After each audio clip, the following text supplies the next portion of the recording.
She was just a waitress trying to survive her first shift. When the bullies shoved her to the floor, she thought no one cared. But the bikers in the corner booth had been watching. And the man who stood up to defend her was the same stranger she'd once saved from death, though neither of them knew it yet. The grease smell hit Riley before the door even closed behind her. Highway 9 Diner wasn't much to look at: cracked vinyl booths, flickering neon sign, and a jukebox that only played songs from 30 years ago. But it was a job. More importantly, it was 300 miles from her old life. "You must be the new girl," the manager, Beth, barely looked up from counting singles at the register. "Aprons in the back. Shift starts now. Friday nights get rough, so keep your head down and your smile up." Riley tied the stained apron around her waist, tucking her sleeves down carefully. The fabric covered most of the scars on her wrists, the faded ones that people always stared at too long. She'd gotten good at hiding them. Good at hiding most things. The diner was half full. Truckers hunched over coffee. A family with 2 screaming kids. And in the back corner booth, a group of men in leather jackets, their motorcycles parked outside like metal horses. Bikers. Riley's stomach tightened, but she grabbed her notepad and started taking orders. The first hour passed quietly. Refills. Burgers. Apple pie. The bikers didn't cause trouble, they barely spoke, just ate and watched the parking lot like they were expecting someone. Then the door banged open. 5 young men stumbled in, loud and reeking of beer. Early 20s, expensive jackets, the kind of guys who'd never worked a day in their lives. The one in front, blonde, cocky grin, slid into a booth and snapped his fingers at Riley. "Hey, sweetheart. Service over here." Riley approached with her notepad.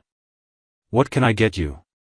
Well, the blonde one leaned back, looking her up and down. "Fresh meat." "You knew?" "First day," Riley said, keeping her voice steady. "Can I take your order?" "Where you from?" Another one chimed in, skinnier, with a nasty smirk. "You talk funny. You one of those trailer park girls from down south?" The table erupted in laughter. Riley's hand tightened on her pen. "I'll give you a minute to decide." She turned to leave, but the blonde one, she'd heard someone call him Trent, grabbed her wrist. Not hard enough to hurt, but firm enough to stop her. "We didn't say you could go." "Let go," Riley's voice dropped. "Please." "What's wrong? Can't handle a little conversation?" Trent grinned at his friends. "Maybe she's too good for us, boys. Think she's too special." The skinny one grabbed the ketchup bottle and squeezed it across the table, deliberately spraying it onto Riley's apron. Red splattered across the white fabric like blood. "Oops," he said. "Clumsy me." The diner went quiet. Even the jukebox seemed to sense the shift in the air. Riley stood frozen, ketchup dripping from her apron. Her breath came short and fast. She wanted to run. She wanted to scream. But her body wouldn't move. "What's the matter?" Trent stood up, towering over her. "Cat got your tongue?" He shoved her. Not hard. Just enough. But Riley's shoes, old, worn-out sneakers with no grip, slid on the greasy floor. She stumbled backward, arms flailing, and crashed into the edge of a table.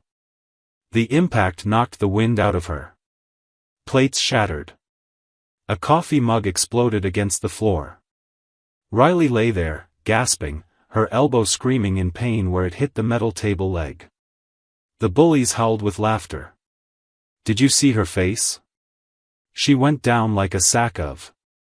"Enough." The voice wasn't loud.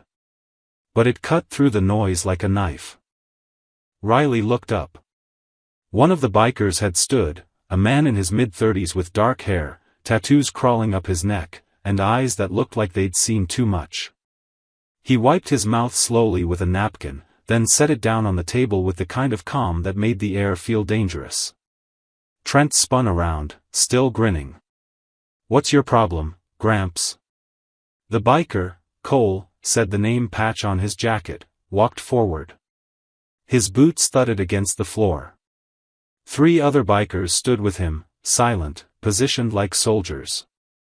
"My problem," Cole said quietly, "is you." Trent puffed out his chest. "You threatening me? Do you know who my father is?" "Don't care," Cole stopped 2 feet away. "You just put hands on someone half your size. That makes you a coward. And I don't let cowards walk around thinking they're tough. We were just messing around."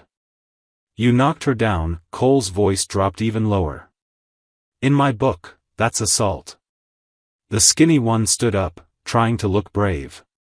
"There's 5 of us and 4 of you." One of the other bikers, a massive guy with a beard like a lumberjack, chuckled. "Math's not your strong suit, huh?" Trent glanced at his friends, then back at Cole. The grin was gone now. He pointed a finger at Riley, still on the floor. "This isn't over."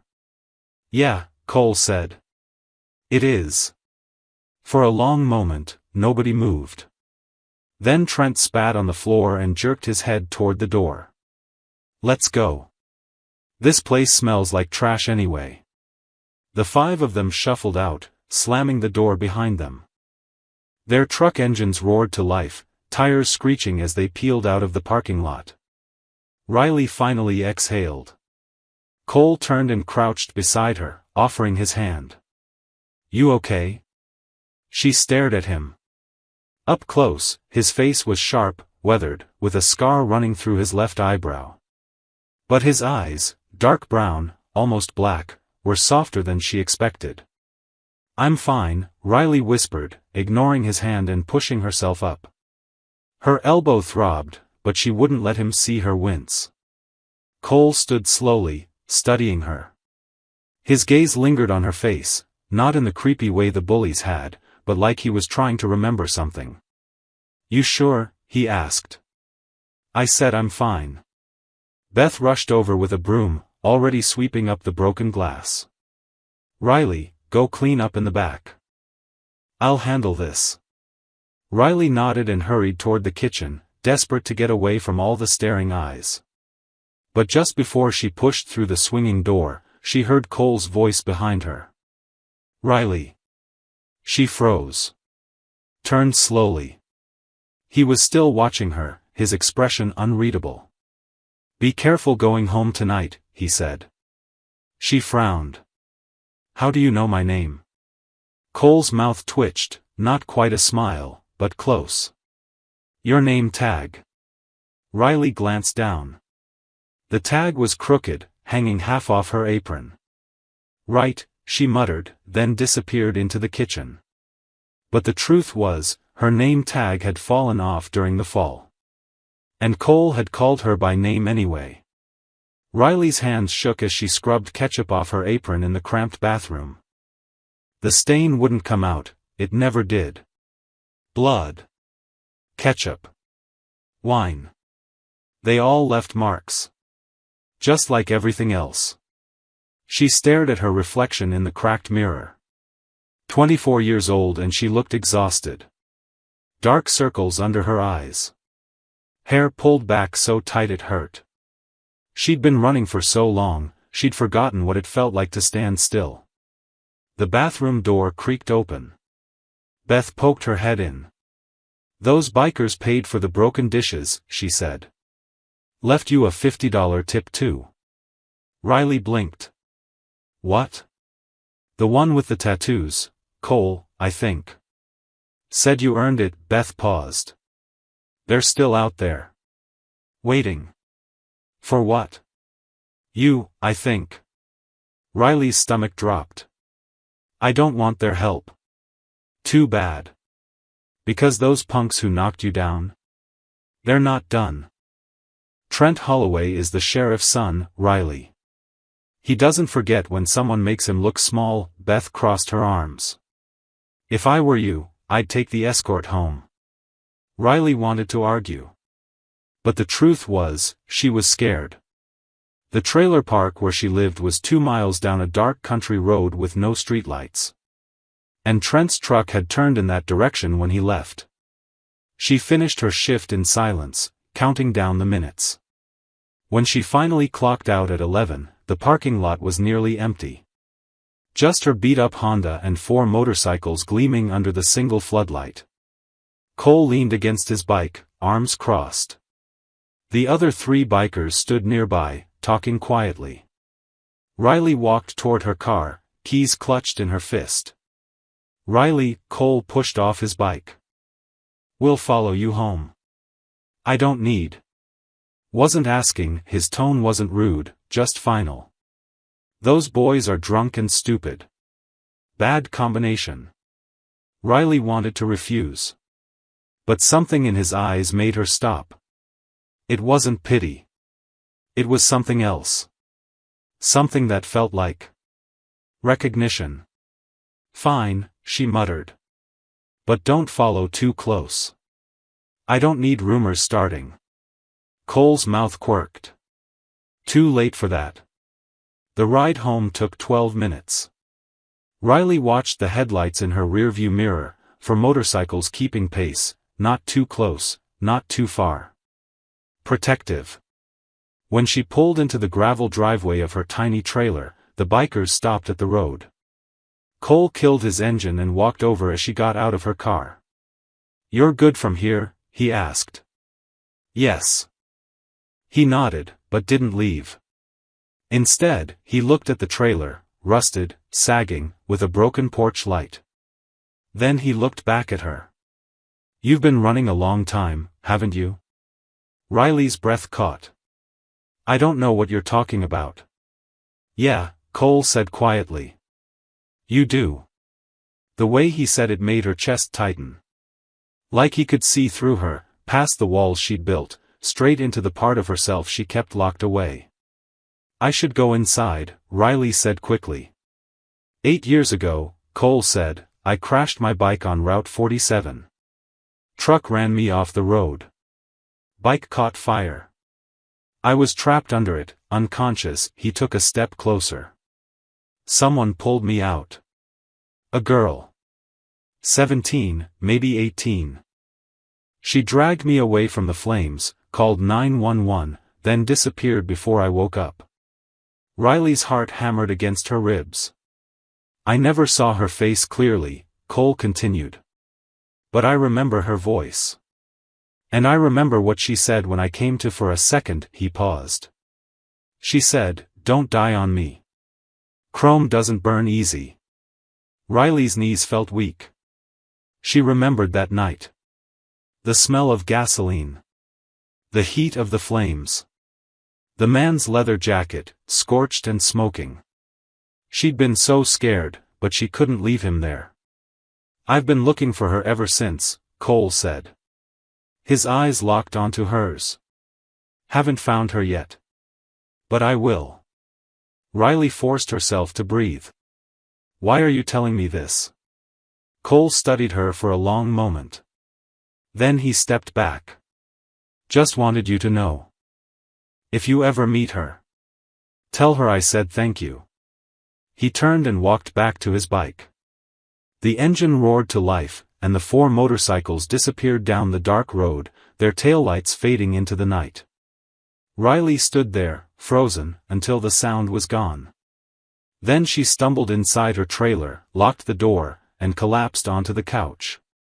Her hands trembled as she reached for the chain around her neck, hidden under her shirt, always hidden. She pulled it out. A small silver locket. She opened it with shaking fingers. Inside was a photo, old and creased. A teenage girl with dirt on her face, standing beside a wrecked motorcycle. And next to her, unconscious on the ground, a man in a scorched leather jacket. Cole. Riley stared at the photo, tears burning her eyes. He knew. Somehow, he knew it was her. By Monday morning, the whole town knew. Riley walked into the diner and felt the shift immediately. The usual breakfast crowd, farmers, retirees, the postal worker, all went quiet. Eyes followed her to the counter. Whispers started before she even tied her apron.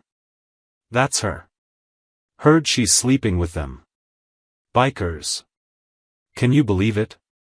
Beth pulled Riley aside near the kitchen. Ignore them. Small towns love their gossip. But ignoring it was impossible. Every table she served, she felt the judgment. The women clutched their purses tighter. The men smirked. One old lady actually moved her coffee cup away when Riley tried to refill it, like trouble was contagious. By Tuesday, it got worse. A group of church women came in for lunch. Riley took their order, grilled cheese, Caesar salad, iced tea, and when she brought the food, one of them smiled sweetly and said, "You know, dear, some girls think attention from dangerous men is exciting. But it never ends well." Riley set the plates down carefully. "Your food. We're just concerned," another woman added. "Those bikers are criminals. Everyone knows it." "They saved me," Riley said quietly. "Did they?" The first woman's smile turned cold. "Or did they start the trouble in the first place?" Riley walked away before she said something she'd regret. Wednesday brought Trent back. He walked in at 3 o'clock, alone this time, wearing a button-down shirt instead of his usual jacket. He slid into a booth and waved Riley over with a smile that didn't reach his eyes. "Coffee, please." Riley hesitated, then grabbed the pot. She poured without looking at him. "Look," Trent said, "I wanted to apologize. Friday night, I was drunk. Stupid. I didn't mean to push you." Riley said nothing. "My dad chewed me out," Trent continued. "Sheriff's son can't be causing trouble, you know." "Bad look," he laughed, but it sounded hollow. "So I'm sorry." "Really?" Riley met his eyes. They were cold. Calculating. "Apology noted," she said, and turned to leave. "One more thing," Trent's voice dropped. "Those bikers you're so friendly with? They're not good people, Riley. My dad's been watching them. The Iron Vows, that's their gang name, right? They've got records. Assault. Drug charges. One of them did time for nearly killing a guy." "I didn't ask," Riley said. "Just warning you," Trent leaned back. "You seem like a nice girl. Hate to see you get hurt." The threat was clear, even wrapped in concern. Riley walked away, her pulse racing. That evening, like clockwork, the Iron Vows came in. Cole and his 3 crew members, Jax, the massive bearded one, Rafe, quiet with scars on his knuckles, and Dom, the youngest, maybe 25 with a boyish face that didn't match his hard eyes. They took the back booth, same as always. Riley brought water without being asked. "You okay?" Cole asked quietly. "Fine." Heard Trent came by. Riley's head snapped up. "How did you?" "Small town," Cole said. "Word travels." Jax grunted. "Kid's a snake. Comes in here pretending to be nice, but he's just marking territory." "We're not going anywhere," Dom added. "Not until this is settled." Riley felt a surge of frustration. "You don't need to protect me. I can handle this." "Can you?" Rafe spoke for the first time, his voice rough. "Because last I checked, you were the one on the floor with broken dishes around you." The words stung because they were true. Cole shot Rafe a look, then turned back to Riley. "We're not trying to control you. We're just here. That's all." Riley wanted to argue. But the truth was, every night when she closed the diner, she felt safer knowing they were watching. And she hated that. Hated needing anyone. "Just don't make it worse," she said finally. Thursday, Beth pulled her into the office. Corporate called, Beth said, not meeting Riley's eyes. They're concerned about the atmosphere. The tension between locals and those bikers. Riley's stomach sank. What does that mean? It means if this keeps up, if there's another incident, I have to let you go. Beth looked genuinely sorry. It's not fair, but it's business. The diner can't afford to lose regular customers. They're blaming me? They're blaming the situation, Beth sighed. Just keep your head down. And maybe tell your friends to find another place to eat for a while. Riley nodded numbly and walked out. That night, as she served the Iron Vows their usual, burgers, fries, black coffee, she felt Cole watching her. Something's wrong, he said. Riley set down the plates. If you keep coming here, I'll lose my job. The four men exchanged glances. Then we'll stop, Cole said simply. Just like that? Just like that, he met her eyes. We're not here to ruin your life, Riley. We're here to make sure no one else does. Riley felt something crack inside her chest. Something that had been frozen for a very long time. Thank you, she whispered. Cole nodded. And for the first time since she'd arrived in this town, Riley felt like maybe, just maybe, she wasn't completely alone. The Iron Vows stopped coming to the diner. For 3 days, Riley worked her shifts in tense silence. The locals relaxed. The whispers faded. Beth smiled at her again. Everything went back to normal. Except Riley couldn't stop thinking about Cole. About the way he'd looked at her. About the story he'd told. About the locket she kept hidden under her shirt, burning against her skin like a secret that wanted to be told. Friday night, closing time, Riley was alone in the diner. Beth had left early, date night with her husband. The last customer had paid and gone. Riley locked the front door and flipped the sign to closed. The coffee machine had been leaking all day, and Beth had asked her to fix it before she left. Riley grabbed the toolbox from the storage closet and knelt behind the counter. She was elbow-deep in mechanical guts when she heard the knock. Riley froze. The diner was closed. The lights were half off. Another knock. Harder. She stood slowly, wrench in hand, and peered toward the door. Cole stood outside, hands in his pockets. Riley's heart jumped. She shouldn't let him in. She should wave him away, mouth, "We're closed," and go back to fixing the machine. Instead, she unlocked the door. "We're closed," she said, but she stepped aside to let him in anyway. Cole entered, looking around the empty diner. "Saw your car still here. Figured you were alone." "I'm fine." "Didn't say you weren't," he nodded toward the coffee machine. "That thing giving you trouble?" "It's just a leak. I can handle it." Cole walked behind the counter anyway, crouching beside her. "Let me see." They worked in silence. Cole's hands were surprisingly careful, rough and scarred, but precise. He tightened a valve Riley had missed, adjusted a gasket, and within 10 minutes, the leak stopped. "There," he said. "Should hold for a while." "Thanks." Riley wiped her hands on a rag. The silence stretched between them, heavy with things unsaid. Cole leaned against the counter. "You ever think about the past? About things you can't change?" Riley's throat tightened. "Sometimes. I do." All the time, Cole stared at the floor.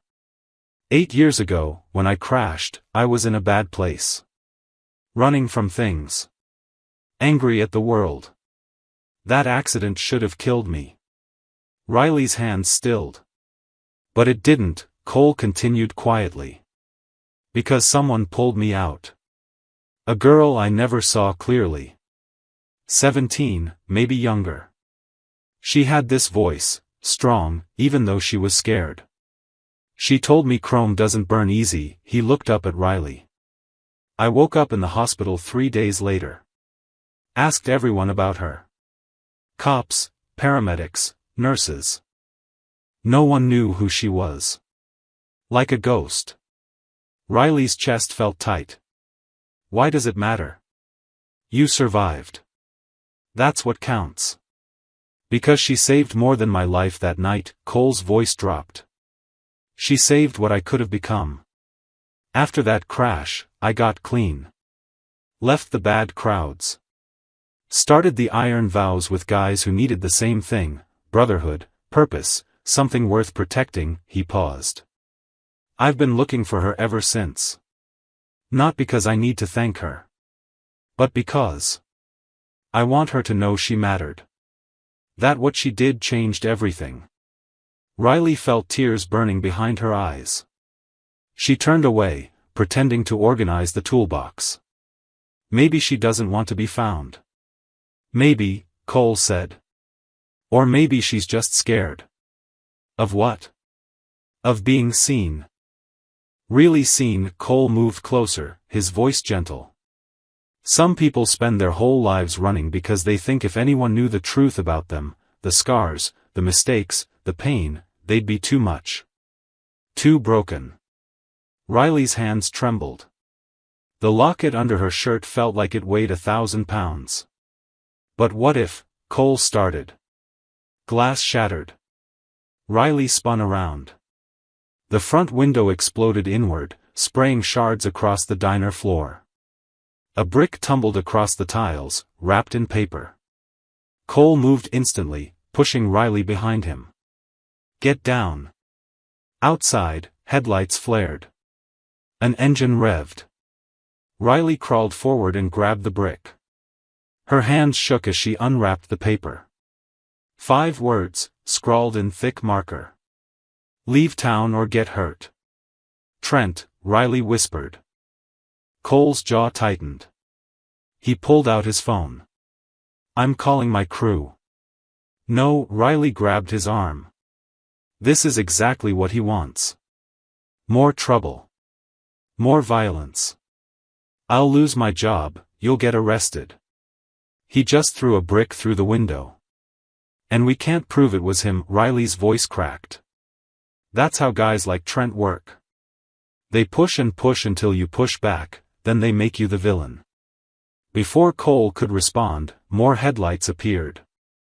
Not one vehicle, 4 trucks, circling the diner like sharks. Cole's phone buzzed. He glanced at it, his expression darkening. Jax. Says there's trouble at the bar where Dom and Rafe are. Someone started a fight. Riley's blood went cold. It's a setup. They're splitting you up. The trucks outside revved their engines. Young voices shouted, laughing. Cole looked at Riley, then at the circling trucks. His hand moved to his belt. Whatever happens, he said quietly, stay behind me. The trucks circled twice more, engines growling, before they stopped. Doors slammed. Boots hit gravel. Riley counted 6 of them through the shattered window. Trent led the group, a baseball bat resting on his shoulder like he was heading to practice. The others carried pipes, chains, tools meant to hurt. Cole Martinez. Trent's voice echoed across the parking lot. Come on out. We just want to talk. Cole's hand hovered near his phone. I'm calling the sheriff. Trent's father, Riley reminded him. You really think he'll help? Cole's jaw clenched. He knew she was right. Stay inside, he said, moving toward the door. Lock it behind me. Don't. Riley grabbed his jacket. That's what they want. You step out there alone, they'll say you attacked first. 6 witnesses against 1 inch. So what do you suggest? Before Riley could answer, a brick crashed through another window. Then another. Glass rained down across the booths. Stop hiding, Martinez. Trent yelled. Or we'll come in and get you. Cole pulled out his phone and dialed. Jax. How bad is it? Riley could hear Jax's voice through the speaker, rough and urgent. 3 guys jumped Dom outside Sullivan's. Rafe's handling it, but cops are already here. They're arresting Dom for assault. What? He was attacked. Doesn't matter. Sheriff showed up personally. Says he has witnesses claiming Dom started it. Jax paused. Cole, this is coordinated. They wanted us separated. Cole's eyes met Riley's. She saw the calculation happening, stay and fight, or run and regroup. Get Dom a lawyer, Cole said. I'll handle this. He hung up and turned to Riley. Back door. Now. I'm not leaving you. I'm not asking. Cole grabbed her hand, pulling her toward the kitchen. They want me, not you. You disappear, this ends. But when they reached the back door, Riley saw headlights blocking the alley. Trent had thought of everything. Basement, Riley said quickly. There's a crawl space that leads to the storage shed out back. They ran down the narrow stairs as the front door splintered above them, Trent's crew forcing their way inside. The basement was dark, musty, full of old supplies and broken equipment. Riley led Cole to a small door in the corner, barely 3 feet high. Go, she whispered. Not without you. Cole. Not without you. Footsteps thundered overhead. Check the kitchen. Check everywhere. Riley and Cole squeezed through the crawl space, cobwebs catching in their hair, dust choking their lungs. They emerged in the storage shed behind the diner, a rusted metal structure filled with empty kegs and crates. Through the gaps in the walls, Riley saw flames. The diner was on fire. No, she breathed. Orange light flickered through the windows. Smoke billowed from the shattered glass. No, no, no. Cole grabbed her shoulders. We have to go. Now. Beth's going to lose everything. This is my fault. It's Trent's fault. Cole pulled her toward his motorcycle, parked behind the shed where the trucks hadn't seen it. Get on. Riley climbed on, her mind reeling. The diner, her job, the only stability she'd found, burning. And Dom arrested. And Trent still out there, probably calling his father right now to report how the dangerous bikers destroyed local property. Cole's engine roared to life. They shot down the back service road, gravel spraying, just as sirens wailed in the distance. Riley wrapped her arms around Cole's waist and looked back. The diner was fully engulfed now, flames reaching toward the night sky like angry fingers. Everything was falling apart. 3 hours later, Riley sat in a motel room 2 towns over. Cole had paid for it in cash, then left to deal with Dom's arrest and the aftermath. She stared at her phone. 17 missed calls from Beth. 8 from the number listed for the diner's corporate office. 3 from numbers she didn't recognize, probably reporters. She couldn't answer any of them. Her hands shook as she pulled out the locket, opening it to stare at the old photograph. The girl she used to be. The man she'd saved. How had it all gone so wrong? A knock at the door made her jump. She checked the peephole, Cole, looking exhausted, a bruise forming on his jaw. Riley opened the door. What happened? Dom's out on bail. But the charges are serious, aggravated assault. They're saying he put 2 guys in the hospital. Cole ran a hand through his hair. The sheriff's building a case against the Iron Vows. Calling us a gang. Says we're terrorizing the town. And the fire? Arson investigation. But witnesses are already saying I was there. That I started it. Cole's voice was hollow. Trent's got this whole thing planned out. He backed me into a corner, and now I look guilty no matter what. Riley felt her world crumbling. This is my fault. If I'd just... Don't. Cole stepped inside, closing the door. This isn't on you. But it was. Riley knew it. She'd brought this chaos into their lives. The girl who saved Cole 8 years ago had somehow destroyed him now. "I have to leave," she whispered. "I have to disappear. Riley. If I'm gone, Trent has no reason to keep pushing. You and your crew can leave town, and this ends." Cole stared at her for a long moment. Then he reached into his pocket and pulled out something silver. Her locket. It must have fallen during the chaos. "You dropped this," he said quietly, holding it out. Riley's breath caught. "Don't." But Cole had already seen. His eyes moved from the locket to her face, recognition dawning like sunrise. "It was you," he whispered. "All along. You're the girl who saved me." Riley couldn't speak. Couldn't breathe. Cole looked shattered. "Why didn't you tell me?" But Riley was already grabbing her bag, moving toward the door. "I'm sorry. I'm so sorry." And then she ran. Again. The bus station smelled like diesel and desperation. Riley bought a ticket north with the last of her savings, $87 that was supposed to last until next payday. But there wouldn't be a next payday. The diner was gone. Her job was gone. And Cole. She couldn't think about Cole. The bus wouldn't leave for another 40 minutes, so Riley sat on a cold plastic chair, her bag clutched to her chest, watching the clock tick forward. Every time the door opened, her heart jumped, expecting to see Cole walk through. But he didn't come. Why would he? She'd lied to him. Hidden the truth. Let him search for 8 years when she'd been right there in front of him. The bus finally arrived at 6:47 a.m. Riley climbed aboard, chose a seat in the back, and pressed her forehead against the window as the town disappeared behind her.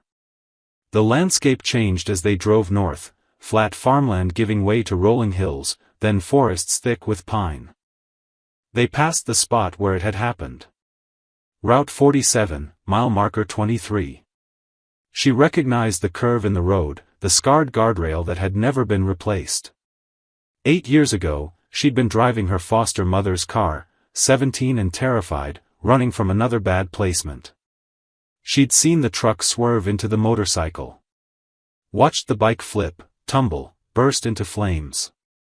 She should have kept driving. That's what smart people did, didn't get involved, didn't look back. But Riley had never been smart. Just stubborn. She'd pulled over, run toward the burning wreckage, and found him trapped underneath. The man, Cole, though she didn't know his name then, was unconscious, leather jacket smoking, his leg pinned beneath twisted metal. The fire had been spreading fast. Riley had grabbed the hot metal with her bare hands, screaming, pulling with strength she didn't know she had. When she finally dragged him clear, her palms were blistered and bleeding. He'd opened his eyes for just a moment. Looked at her through the smoke. "Don't cry, kid," he'd mumbled, barely conscious. "Chrome hearts don't break easy." Then his eyes closed. Riley had called 911, waited until she heard sirens, then disappeared into the darkness before anyone could ask questions. Because that's what she did. She ran. The bus stopped in a town called Pinehaven, population 3,200, according to the faded welcome sign. Riley rented a room at the Northwood Motor Lodge, $180 a week, paid in advance. The room was smaller than her trailer had been, with a bathroom that smelled like mildew and a heater that rattled. But it was anonymous. Safe. Far away. By afternoon, she'd found work at a gas station on the edge of town. The owner, a tired woman named Marla, hired her on the spot, no questions asked about references or work history. "You pump gas, clean windshields, and don't steal," Marla said. "That's all I need." Riley nodded. "I can do that." The work was mindless. Cars came and went.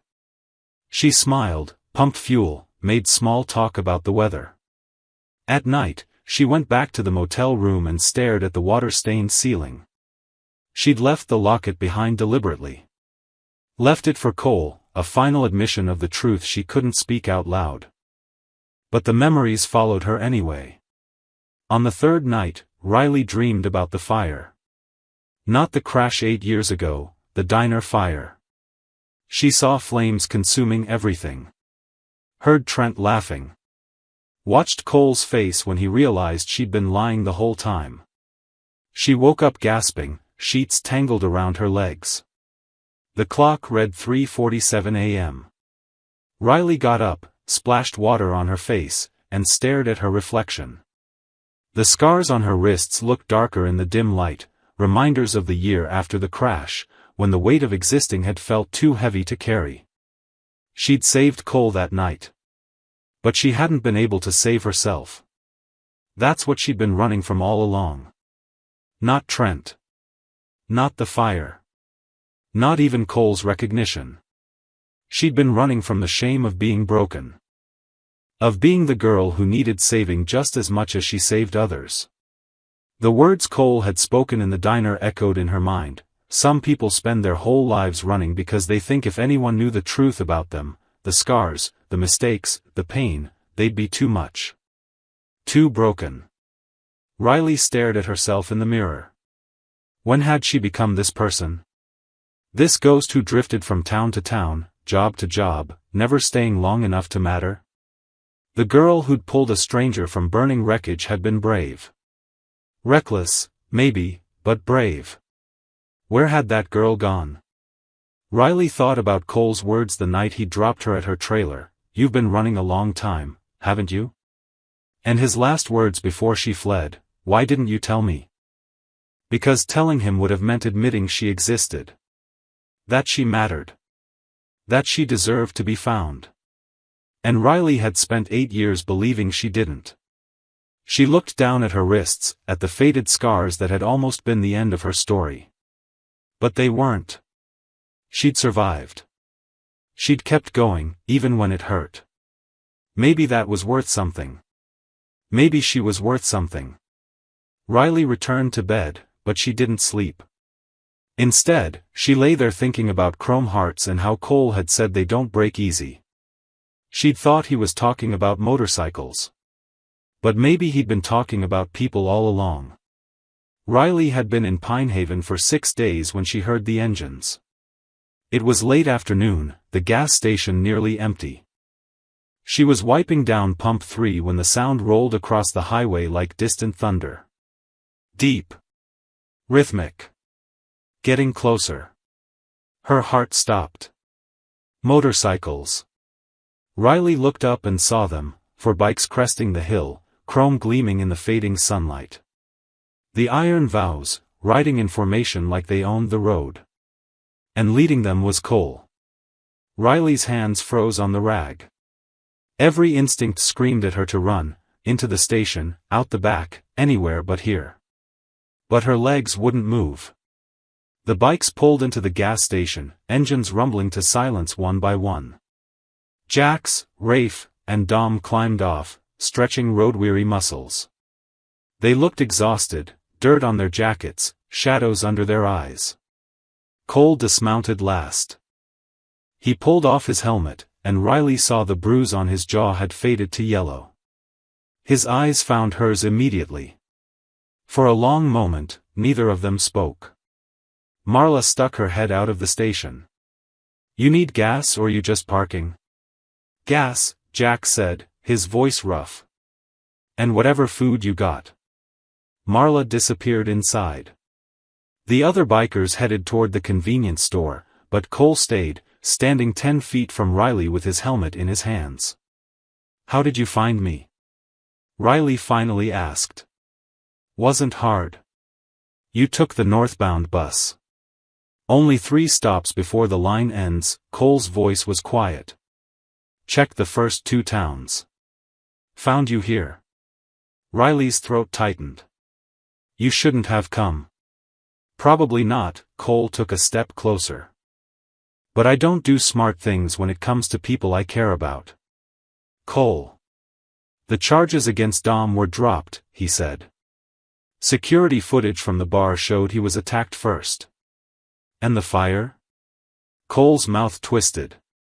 Turns out someone saw Trent's truck leaving right before it started. Anonymous tip to the state police. They're investigating the sheriff's department for corruption. Riley blinked. What? Trent got sloppy. Brag to the wrong person about setting you up. Cole shook his head. His father tried to cover it, but state troopers don't answer to small-town sheriffs. Both of them are in serious trouble now. Relief flooded through Riley, followed immediately by confusion. Then why are you here? It's over. You don't need to. I'm not here because I need to, Cole interrupted. I'm here because I want to. Riley looked away. I lied to you. For weeks, I let you talk about searching for that girl when I was standing right in front of you. Why didn't you tell me? Cole's voice wasn't angry. Just sad. That's all I want to know. Why hide it? Riley's hands trembled. Because I didn't want you to see me. I don't understand. The girl who saved you, she was brave. Strong. Someone who mattered. Riley's voice cracked. But that's not who I am anymore. I'm just broken pieces pretending to be a person. I didn't want you to find me and realize you'd been searching for someone who doesn't exist. Cole was quiet for a long moment. Then he stepped closer, close enough that Riley could see the silver scar through his eyebrow, the calluses on his hands. You want to know what I remember most about that night? He said softly. Not the crash. Not the fire. I remember waking up for just a second, seeing this girl with tears streaming down her face, hands burned and bleeding, pulling me away from the flames even though she was terrified. He paused. And I remember thinking, whoever she is, she's the strongest person I've ever met. Riley's vision blurred with tears. You think you're broken, Cole continued. But Riley, broken things can still save lives. Can still matter. Can still be worth finding. He reached into his jacket and pulled out the locket, holding it between them. You left this behind. But I'm giving it back. Because you don't get to decide you're not worth remembering. Riley stared at the locket, her chest aching. I spent 8 years looking for you, Cole said. Not because I needed to repay a debt. But because someone who pulls strangers from burning wreckage? Someone who runs toward danger instead of away from it? He smiled, sad and genuine. That person deserves to know they changed someone's life. That they matter. A tear slid down Riley's cheek. I've been running so long, I don't know how to stop. Cole held out his hand. Then don't stop. Just change direction. Riley looked at his hand, scarred, steady, patient. She thought about the girl she used to be. The girl who'd been brave enough to save a stranger. The girl who'd believed, even for a moment, that one person could make a difference. Maybe that girl was still in there somewhere. Maybe she'd been there all along. Riley took Cole's hand. Okay, she whispered. Cole smiled, real this time, reaching his eyes. Yeah. Yeah, Riley managed a shaky laugh. But I need to give Marla 2 weeks' notice first. We can wait 2 weeks, Cole squeezed her hand gently. We've already waited 8 years. What's 14 more days? Behind them, Jax leaned out of the convenience store. Cole. They got microwave burritos.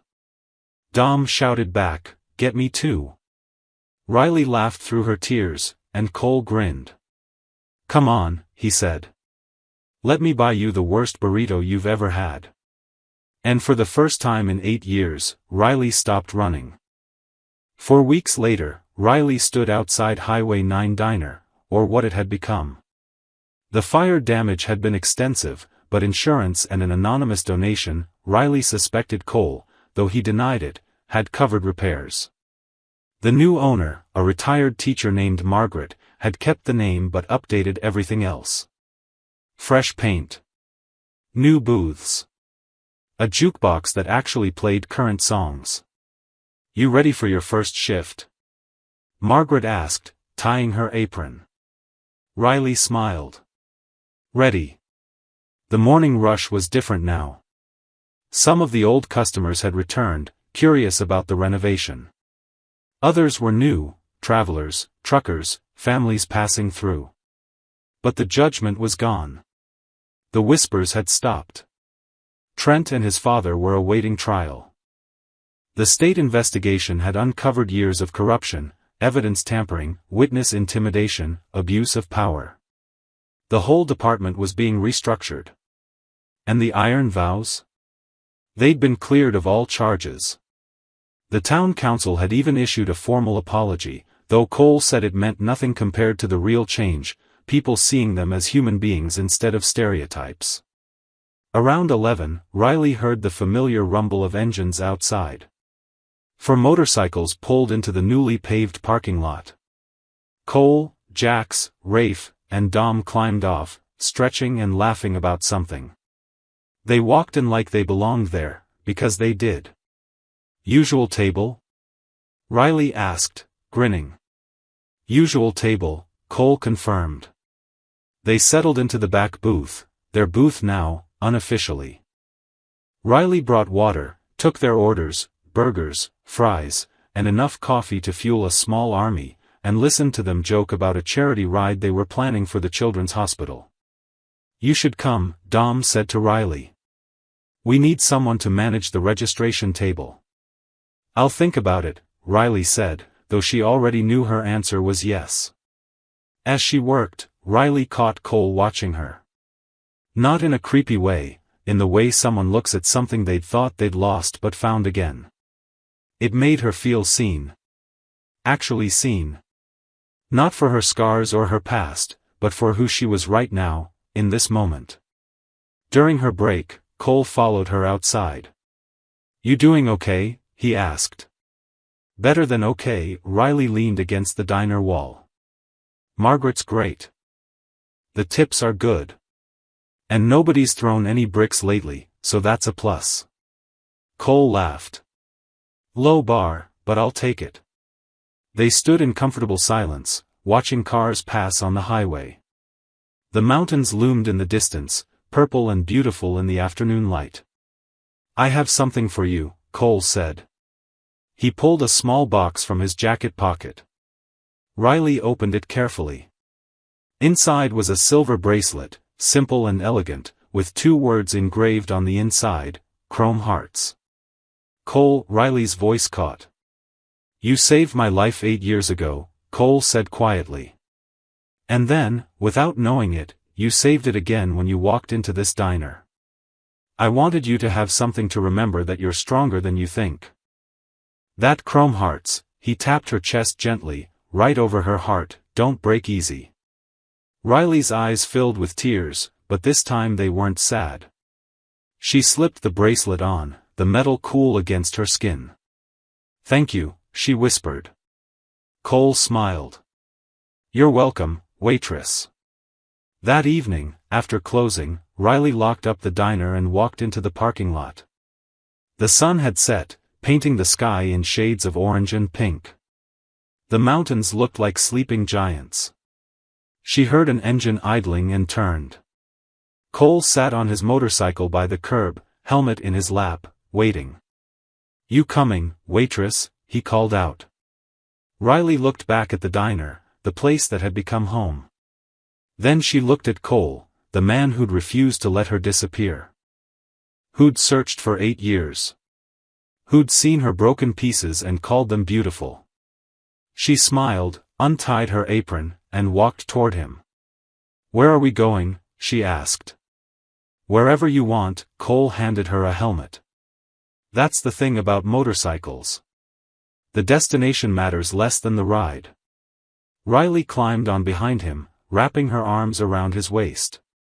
The bracelet caught the fading light, glinting silver. "Then let's just ride," she said. Cole's engine roared to life, deep and powerful. They pulled onto the highway, the wind whipping past them, the mountains rising ahead like promises. Riley had spent so many years running from herself, from her pain, her past, her fear of being too broken to love. But now, with the road stretching out before her and Cole's steady heartbeat beneath her hands, she finally understood. She wasn't running anymore. She was riding. And chrome hearts, as it turned out, were nearly impossible to break.